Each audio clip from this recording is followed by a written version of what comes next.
Hi everyone, welcome to Global Online. This is Ankita Sood. So teaching aptitude के 20 most expected questions की series में आपके लिए लेकर आई हूँ। ये सवाल जरूर एग्जामिनेशन में आपको एज इट इज देखने को मिलेंगे, इसीलिए स्टूडेंट्स आपको हर एक क्वेश्चन के आंसर के साथ हमेशा की तरह मैं इंपॉर्टेंट एक्सप्लेनेशन भी देने वाली हूँ ताकि इजीली आप सभी अच्छा स्कोर कर सकें। स्टूडेंट्स पेपर वन प्रिपरेशन के लिए एक कंप्लीट कोर्स हम लेकर आए हैं जहां पर आपको डेली लाइव लेक्चर्स के साथ पेपर से पहले पूरा सिलेबस तो कवर करवाया ही जाएगा, साथ ही 2018 से लेकर के 2024 तक के प्रीवियस ईयर क्वेश्चंस भी प्रैक्टिस करवाए जाएंगे। हर क्वेश्चन के साथ आपको बहुत आसान ट्रिक्स बताऊंगी, इजी एक्सप्लेनेशन दूंगी, जिससे अगर आपके कॉन्सेप्ट्स भी क्लियर नहीं है तो वो आसानी से क्लियर हो सकते हैं। कंप्लीट कंटेंट आपको हिंदी और इंग्लिश में प्रोवाइड करवाते हैं एंड इस कंप्लीट कोर्स की खास बात ये भी है कि आपको इसके साथ एक स्पेशल व्हाट्सएप ग्रुप में ऐड किया जाता है, जिसमें आपको हर क्लास के बाद पीडीएफ मिल जाएगी एंड अगर कोई डाउट्स हो तो वो भी आप अपने टीचर्स के साथ इस ग्रुप में डिस्कस कर सकते हो। तो ये 2 व्हाट्सएप नंबर्स आपको दे रही हूँ, इन पर आप कॉल या मैसेज करके कॉन्टैक्ट कर लीजिए। साथ ही कुछ फ्री वीडियोस और मॉक टेस्ट अटेम्प्ट करने हैं तो जरूर ग्लोबल ऑनलाइन ऐप को डाउनलोड कीजिए। स्टोर सेक्शन पर सर्च बार में लिखना है आपको कोर्स का नाम, जो कि है असम स्लेट। देन कंटेंट पर जाकर आप देखेंगे कंप्लीट कोर्सेज अवेलेबल हैं एंड लाइव क्लासेस भी आपको मिलेंगी। अगर आप कभी लाइव क्लासेस ज्वाइन नहीं कर पाते हो तो परेशान नहीं होना है, आप सबके लिए ऑलरेडी रिकॉर्डेड वीडियोस इसीलिए बनाई गई हैं ताकि आपका कोई भी इंपॉर्टेंट टॉपिक मिस ना हो। प्रीवियस ईयर क्वेश्चंस के वीडियो सॉल्यूशन के साथ साथ आपको पीडीएफ फाइल्स भी मिल रही हैं, जिसमें कि ना सिर्फ आपके स्टेट के बल्कि अदर स्टेट के पेपर्स को भी इंक्लूड किया गया है और यह आपके लिए बहुत ही ज्यादा बेनिफिशियल है। Who among the following is the national coordinator for engineering courses to be launched on स्वयं प्लेटफॉर्म? तो देखिए स्टूडेंट, स्वयं प्लेटफॉर्म में जितने भी कोर्सेज होते हैं उन सभी कोर्सेज को हैंडल करने के लिए 9 नेशनल कोऑर्डिनेटर्स बनाए गए हैं। तो इस क्वेश्चन में पूछा है कि इंजीनियरिंग कोर्सेज को कौन सा कोऑर्डिनेटर हैंडल करता है। अब देखिए यहाँ पर कोऑर्डिनेटर का मतलब होता है कि हर एक कोर्स के लिए एक अलग फील्ड बनाई हुई है। जैसे इंजीनियरिंग के लिए कोई और डिपार्टमेंट है, कोई और कोऑर्डिनेटर है, स्कूल एजुकेशन के लिए कोई अलग कोऑर्डिनेटर है, राइट। एंड कोऑर्डिनेटर्स की रिस्पॉन्सिबिलिटी यहाँ पर होती है कि वो जितने भी कोर्सेज हैं उनको प्रिपेयर भी करें, उनको मैनेज भी करें और टाइम टू टाइम उसको अपडेट भी करते रहें। सो इंजीनियरिंग की बात की गई है, ऑप्शंस है AICTE, NCERT, NPTEL या फिर UGC। तो देखिए स्टूडेंट्स, NCERT तो नहीं होगा, क्यों? क्योंकि ये है आपका स्कूल एजुकेशन से रिलेटेड। ओके, AICTE, TE का मतलब होता है यहाँ पर technical education, all India council for technical education. तो ये जितने भी आपके टेक्निकल कोर्सेज हैं उसके लिए रिस्पॉन्सिबल है। UGC रिस्पॉन्सिबल होता है post graduation and non technical courses के लिए। तो सही आंसर है यहाँ पर नेप्टेल, दैट इज NPTEL।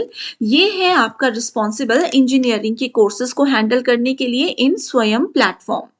सभी कोऑर्डिनेटर्स की डिटेल्स आप देख सकते हो, ये फुल फॉर्म्स भी पढ़ लीजिए एंड यहाँ पर ये भी लिखा हुआ है कि किस तरीके के कोर्सेज को ये हैंडल करते हैं। सो नेप्टेल की फुल फॉर्म है national programme on technology enhanced learning and ये स्पेशली इंजीनियरिंग कोर्सेज के लिए बनाया गया है। Which of the following is included in the teaching of understanding level? So understanding level से related terms हमें ढूंढनी है। एप्लीकेशन यानी कि जो नॉलेज हमारे पास है उस नॉलेज को अप्लाई करना।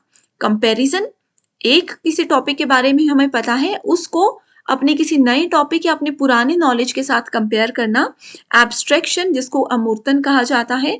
और एक्सप्लोरेशन यानी कि एक्सप्लोर करना, जिस चीज के बारे में हमें कुछ नहीं पता होता उसके बारे में थोड़ा सा भी जब हम नॉलेज लेने लगते हैं तो उसको एक्सप्लोरेशन बोलते हैं। सो अंडरस्टैंडिंग लेवल में हम एक्सप्लोर करते हैं चीजों को जिसके बारे में हमें कुछ भी पता नहीं होता या थोड़ा सा नॉलेज होता है। अब ये जो बाकी के 3 टर्म्स हैं अपकमिंग एग्जाम में इनमें से भी क्वेश्चंस पूछे जा सकते हैं। तो देखिए स्टूडेंट्स, टर्म्स रिकॉल, रिकॉग्निशन यानी कि पहचानना और रिटेंशन यानी कि प्रतिधारणा। रिटेंशन का मतलब होता है किसी चीज को रिटेन करना, अपने दिमाग में फिक्स कर लेना सुनने के बाद या पढ़ने के बाद। ये चीजें आती हैं मेमोरी लेवल में। रिफ्लेक्टिव लेवल में आता है हमारे पास कंपैरिजन, ठीक है। रिफ्लेक्टिव लेवल हमें बताता है कि अगर आपके पास चीजें हैं, 2 जगह से आपने कुछ नॉलेज लिया या 2 चीजों के बारे में आपको ज्ञान है तो आप उनके बीच में तुलना कैसे करोगे कि कौन सी सही है कौन सी गलत है। एप्लीकेशन, जो नॉलेज है उसको रियल लाइफ में कहाँ अप्लाई करना है। और एब्स्ट्रैक्शन यानी कि अमूर्तन। तो ये शुरू के 3 ऑप्शंस जो हैं ये आपके रिफ्लेक्टिव लेवल से जुड़े हुए हैं, जो कि अपकमिंग एग्जामिनेशन के लिए बहुत इंपॉर्टेंट है। Next is which of the following model is used for the development of e-content for MOOC on स्वयं. So देखिए स्वयं के अंदर हमें पता है कि 4 क्वाड्रेंट्स होते हैं. ये 4 क्वाड्रेंट्स में एक क्वाड्रेंट ऐसा है जो हमें ई कंटेंट प्रोवाइड करवाता है, यानी कि अपनी पढ़ाई के लिए पीडीएफ या फिर स्टडी मटेरियल्स प्रोवाइड करवाता है. ठीक है, तो इसलिए यहाँ पर सही आंसर होगा option number 1, that is 4 quadrants. देखिए बाकी के 3 क्वाड्रेंट्स क्या हैं.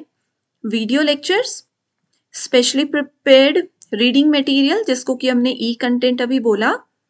ओके, सेल्फ असेसमेंट जिससे कि आपके टेस्ट वगैरह होते हैं, क्विजेस होते हैं. ऑनलाइन डिस्कशन की आपको कोई भी डाउट है तो आप यहाँ पर डिस्कस कर सकते हो, आपको उसके सॉल्यूशन जरूर मिलता है. Next is which of the following is incorrect regarding CBCS. तो चलिए पहले तो वीडियो को पॉज करके आप मुझे फुल फॉर्म बता दीजिए कि CBCS टीचिंग में क्या होता है.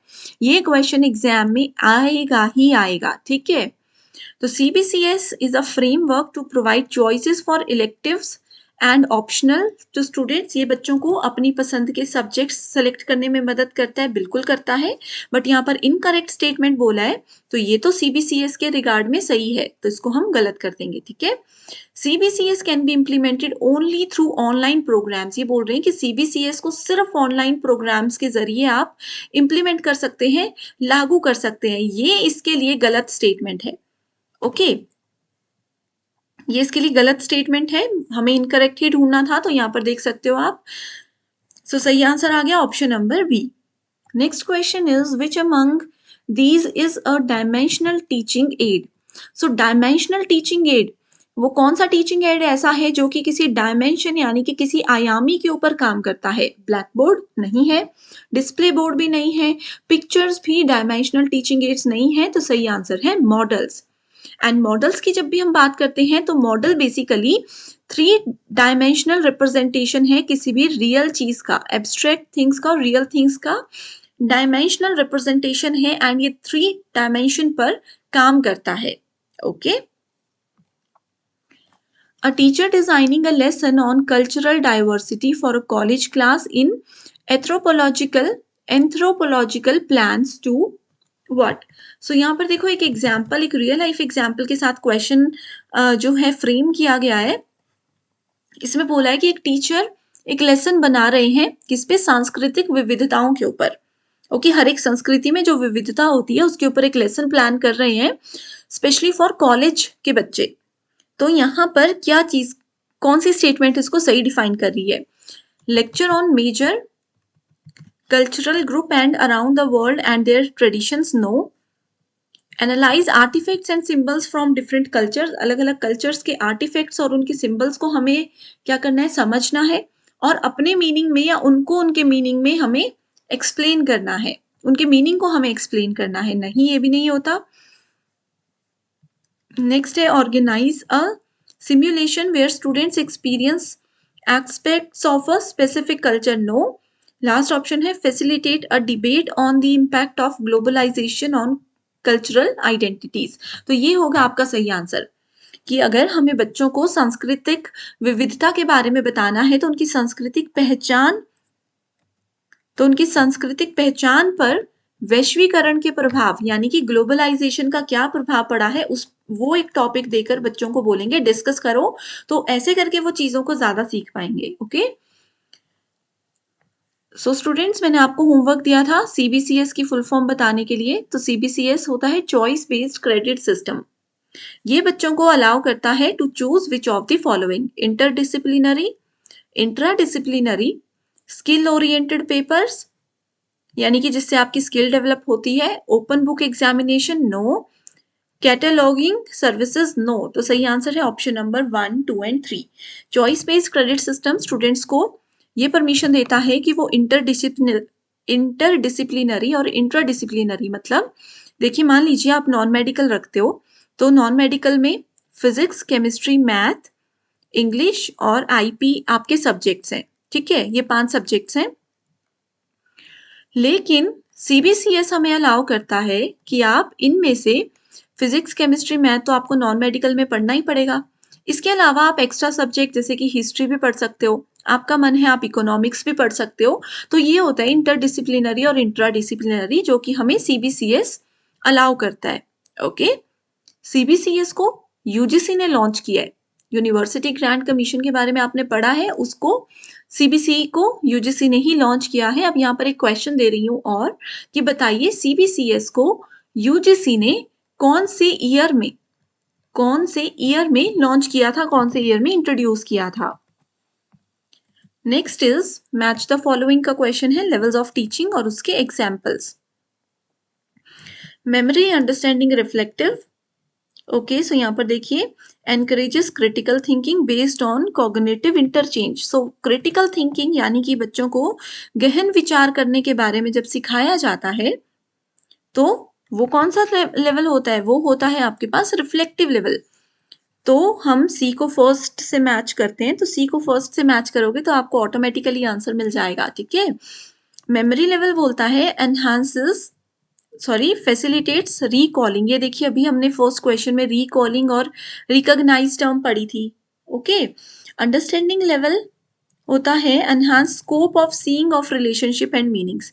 दो या दो से ज्यादा चीजों के बीच में रिलेशनशिप, उनके बीच में मीनिंग अगर समझना है तो वो रिफ्लेक्टिव लेवल की रिस्पॉन्सिबिलिटी होती है। तो सही आंसर है ऑप्शन नंबर 1। मैं उम्मीद करती हूँ स्टूडेंट्स आपको ये सारे क्वेश्चंस पसंद आ रहे हैं। एंड अगर आपको कोई भी डाउट्स हैं या सेपरेट किसी वीडियो पर, सेपरेट किसी टॉपिक पर आप वीडियो चाहते हो, किसी यूनिट पर वीडियो चाहते हो, तो मुझे कमेंट करके बता दीजिए। मैं टीचिंग एप्टीट्यूड के बाद वो यूनिट भी स्टार्ट कर दूंगी। What should be the aim, main objective of teaching. Teaching क्यों होती है, मैं आपको पढ़ा रही हूँ, क्या उद्देश्य है? क्या सिर्फ आपको एग्जामिनेशन के लिए पास करना मेरा उद्देश्य है? नहीं। टू डिक्टेट गुड नोट्स, आपको क्या सिर्फ अच्छे नोट्स देना? No. Provide required information related to subject, आपके सब्जेक्ट के लिए जितनी इंफॉर्मेशन आपको जरूरी है सिर्फ वही देना? नहीं। To develop thinking power of students, आप लोगों की थिंकिंग पावर, मेंटल एबिलिटीज को बढ़ाना एक टीचर की रिस्पॉन्सिबिलिटी होती है। अब देखिए, जैसे हम आपको पढ़ा रहे हैं तो हमने आपको मेमोरी लेवल, रिफ्लेक्टिव लेवल और टीचिंग लेवल का एग्जाम्पल लेते हैं। ये 3 लेवल्स बहुत अच्छे से पहले पढ़ा दिए, हमने आपको इनके टर्म्स भी बता दिए। अब एग्जाम में एज इट इज क्वेश्चन नहीं आते, हमने आपकी थिंकिंग पावर बढ़ाई कि आप ये कीवर्ड याद रख लो, ये डेफिनेशन याद रख लो, तो आंसर्स इजीली आप मैच कर लोगे। तो ये बहुत जरूरी होता है थिंकिंग पावर बच्चे की बढ़ाना। विच of the following sequences accurately represent Morrison stages of teaching. So Morrison ने टीचिंग के कुछ स्टेजेस बताए थे जो कुछ इस तरीके से हैं। वो बोलते हैं कि पहले हम एक्सप्लोर करते हैं, फिर प्रेजेंट करते हैं, रेसिटेट करते हैं यानी कि सस्वर पाठ करते हैं, उसका बोल बोल के उसको याद करते हैं या प्रेजेंट करते हैं। Assimilation and organisation, assimilation and accommodation मैंने आपको बताया था, कॉग्निटिव अप्रेंटिसशिप मॉडल के अंदर भी ये आता है। ठीक है, रिफ्लेक्टिव टीचिंग रिफ्लेक्टिव टीचिंग क्या है? Cyclic process of thinking about learning, हमने क्या सीखा उसके बारे में सोचना। Linear process of thinking about teaching, एक ऐसा प्रोसेस जिसमें हम टीचिंग के बारे में बहुत डीप में जाकर के सोच सकते हैं या सोचते हैं।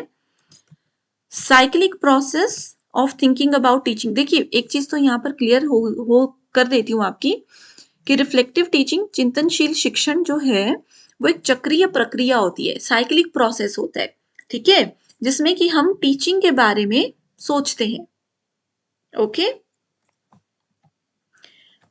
the memory for general knowledge and facts about the world as well as memory for the rules of logic that are used to deduce others fact is known as।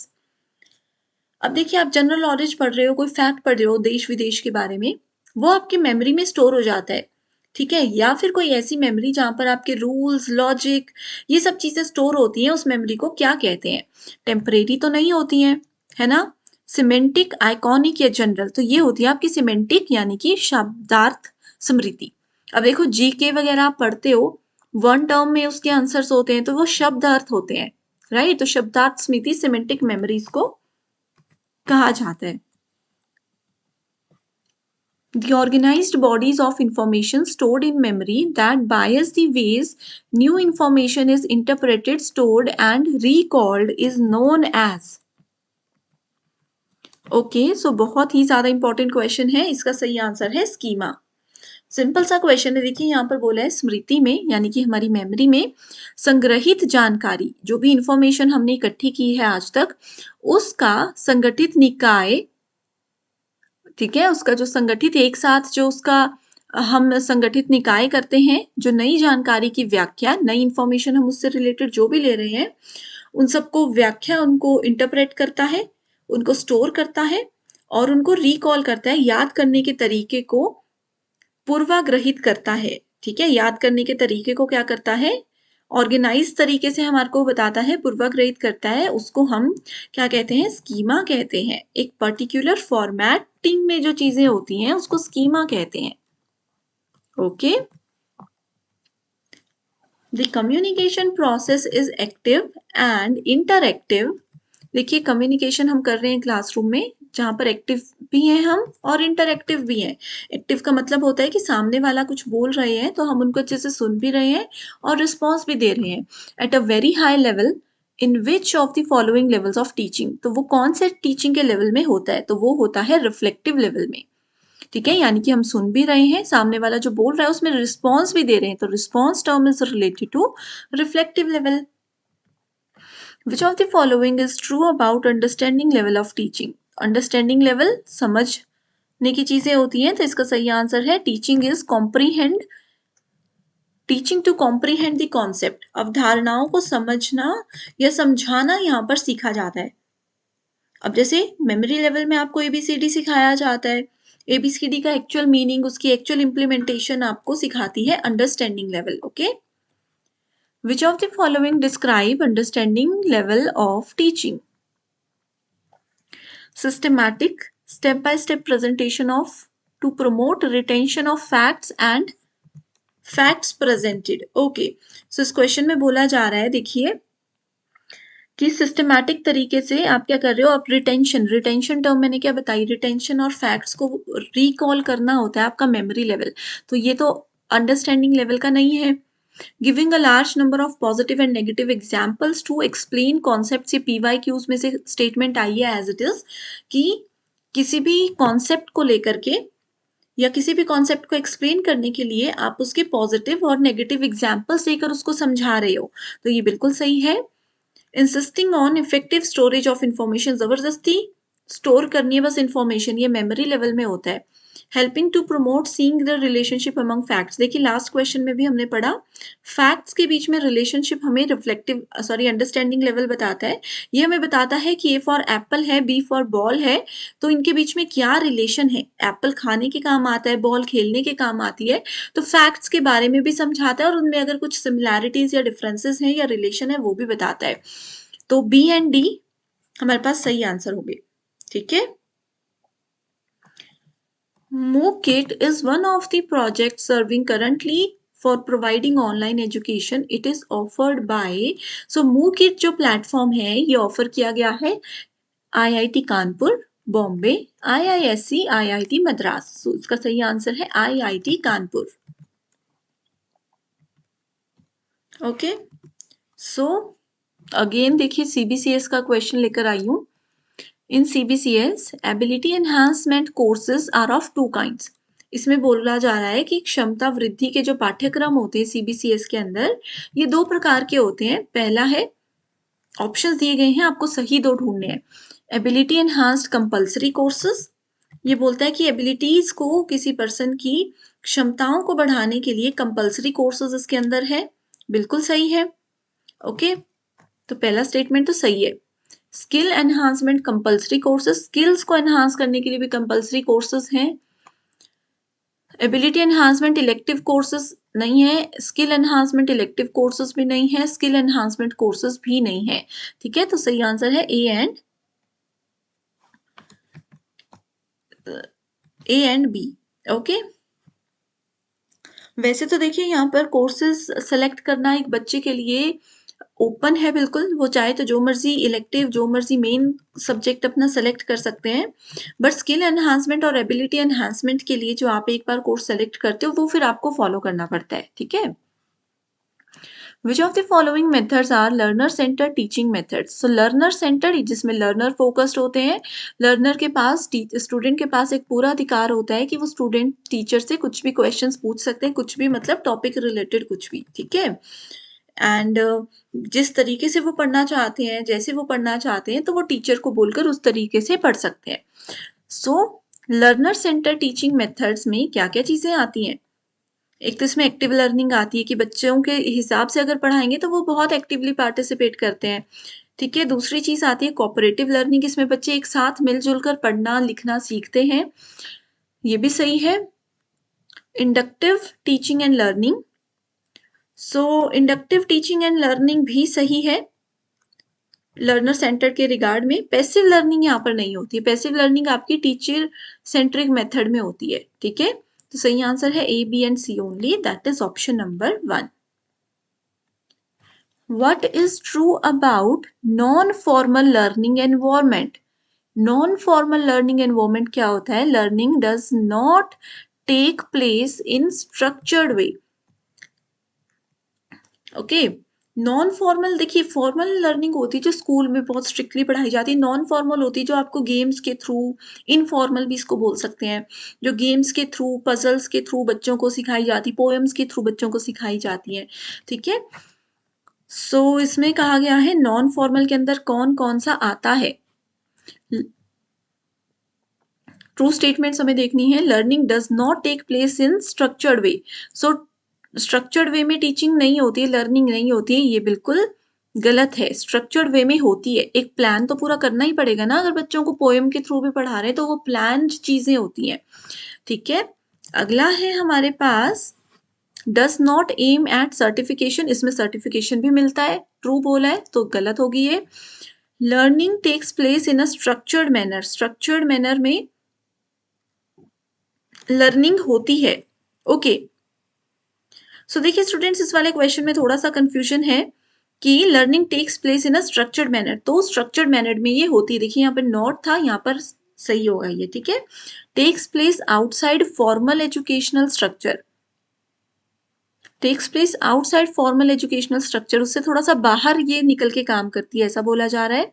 Intends to achieve predetermined educational objectives, predetermined यानी कि पहले से कुछ हमने objectives decide किए हैं कि आज बच्चे को हम पोएम के थ्रू या किसी भी तरीके से इनफॉर्मली ये टॉपिक सिखाएंगे, तो प्री डिटरमाइंड एजुकेशनल ऑब्जेक्टिव्स इसमें होते हैं, जो कि बिल्कुल सही। सो इस प्रश्न का सही आंसर है option number B, that is C and E only, okay right. So I hope students यहाँ से आपके सारे कॉन्सेप्ट्स क्लियर हो गए हैं। अगर आप चाहते हो कि इसी तरह की सीरीज को मैं कंटिन्यू करूं, जो भी नेक्स्ट यूनिट आप चाहते हो उस पर मैं जरूर एग्जाम से पहले क्विक एमसीक्यूज के जरिए आपके कॉन्सेप्ट्स क्लियर करवा दूंगी। So thank you so much everyone for watching this video and I wish you all the very best.